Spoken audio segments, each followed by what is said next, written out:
बेलपत्री के पहले जो अमावस्या पड़ती है, जिनके यहाँ पितृदोष होता है, काल सर्प दोष होता है, वास्तु दोष होता है, उनको ज्यादा कुछ नहीं करना होना। महाराज एक बेल का फल लीजिए। क्या लेना है? बेल का फल, बेलपत्री का जो फल होता है उसको ले लो। उसके अंदर का जो गुर्दा होता है, अंदर का जो भाग होता है, उसको निकाल लीजिए और उस बेल के फल में आटा सेक कर उसमें शक्कर मिलाकर उसको उसके अंदर भर लीजिए। अमावस्या के दिन सुबह 10 बजे से पहले उस बेल फल में जिसमें तुमने पंजेरी भरी है, आटा सेक कर भरा है शक्कर के साथ में, उसको अपने घर में घुमाने के बाद में जिसको काल सर्प दोष बताया है, पितृदोष बताया है या वास्तु दोष का स्मरण बताया है, घर में सब दूर घुमाकर अपने परिवार का हाथ का स्पर्श कराकर पीपल के पेड़ के नीचे तक खड्डा खोदकर उस बेलपत्र के उस फल को दाब दीजिए। उस फल को उसमें दबाइए। महाराज केवल एक अमावस्या करना रहता है, पितरों के दोष से मुक्ति मिलती है और हमारे घर के कार्य सफल होना प्रारंभ हो जाते हैं। कार्य की सफलता होती है, कार्य में सफलता प्राप्त होने लगती है। हम तो कई बार कहते हैं महाराज जी, अगर ऐसा लगे किसी औषधि को आप ले रहे हैं, मालूम पड़े कि औषधि आपको लग नहीं रही है, शिव महापुराण की कथा करेंगे, मान लो औषधि आपको नहीं लग रही, आपने औषधि बहुत दिनों से ले रहे हो, कोई दवाई, मान लो आप किसी भी दवाई को ग्रहण कर रहे हैं और वो औषधि लगी नहीं रही है, वो शरीर को लगी नहीं पा रही और आप ठीक ही नहीं हो पा रहे, 15 दिन हो गए, 8 दिन हो गए, बताओ उतना की उतना ही पेट लेना है, उतना ही उतना अपना भरा हुआ, वही की वही लीवर, वही की वही किडनी, वही की वही स्मरण, सभी कुछ वही वही,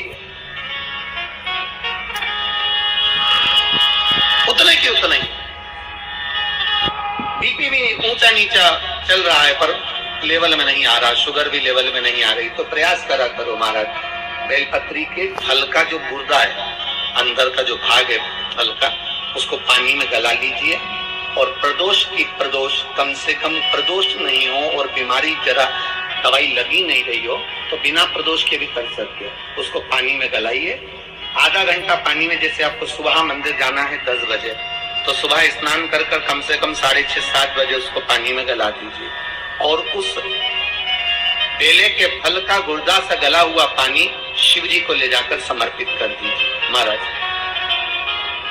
उस पानी में से थोड़ा सा 1 चम्मच पानी शिव जी पे चढ़ा हुआ लेकर आ जाइए। उस पानी को जो बीमार व्यक्ति है उसको औषधि देने से पहले मात्र आधी चम्मच से भी आधा चम्मच उसको दे दीजिए। भगवान शंकर का श्री शिवाय नमस्तुभ्यम का जाप कर कर उस पानी को देने के बाद अगर आप औषधि देंगे तो ये पक्का है कि औषधि अपना कार्य करना प्रारंभ कर देगी और वो स्वस्थ होना प्रारंभ हो जाएगी। वो स्वस्थ हो औषधि, शंकर पर चढ़ी हुई भस्म, शंकर पर चढ़ा हुआ बेलपत्र, शंकर पर चढ़ा हुआ एक पुष्प भी औषधि का कार्य करता है। पहले भी आपको कहा, जिसको चर्म का रोग हो जाता है, चमड़ी अगर कहीं सफेद पड़ जाए या कोई स्थान पर सफेद सफेद से चिट्टे पड़ जाए, उसके लिए कहा है पूर्णिमा के दिन जब गाय अपने बछड़े को दूध पिला रही हो, बछड़े के मुख में जो फेन आ जाता है, वो फेन चम्मच में ले लीजिए और उस फेन को पूर्णिमा की रात्रि को 12 बजे शरीर पर लगा लें, जहां जहां सफेद दाग हो या चट्टे हो। आधा घंटा तक लगे रहने के बाद में फिर स्नान करें और एक बार सूर्य कुंड का स्नान जरूर करें, जो झांसी दतिया के पास में है सूर्य कुंड, उसका स्नान करें। वहां की मट्टी लाकर शरीर पर लगाकर आधा घंटा धूप में बैठकर फिर स्नान करें। धीरे धीरे चमड़ी अपने असली कलर में आना प्रारंभ हो जाए, अपने असली स्वरूप में वो चमड़ी आना प्रारंभ। सूर्य कुंड का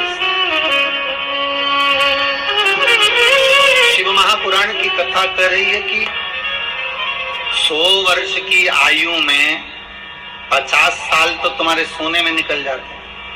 अरे बोलो सही है कि गलत है? 50 वर्ष सोने में निकल, बच्चे कितने तुम्हारे पास में? 50।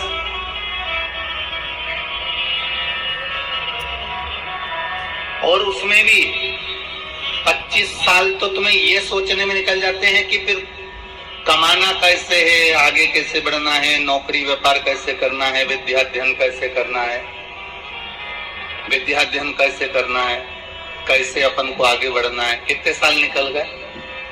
अब कितने बच्चे तुम्हारे पास में? मात्र 25।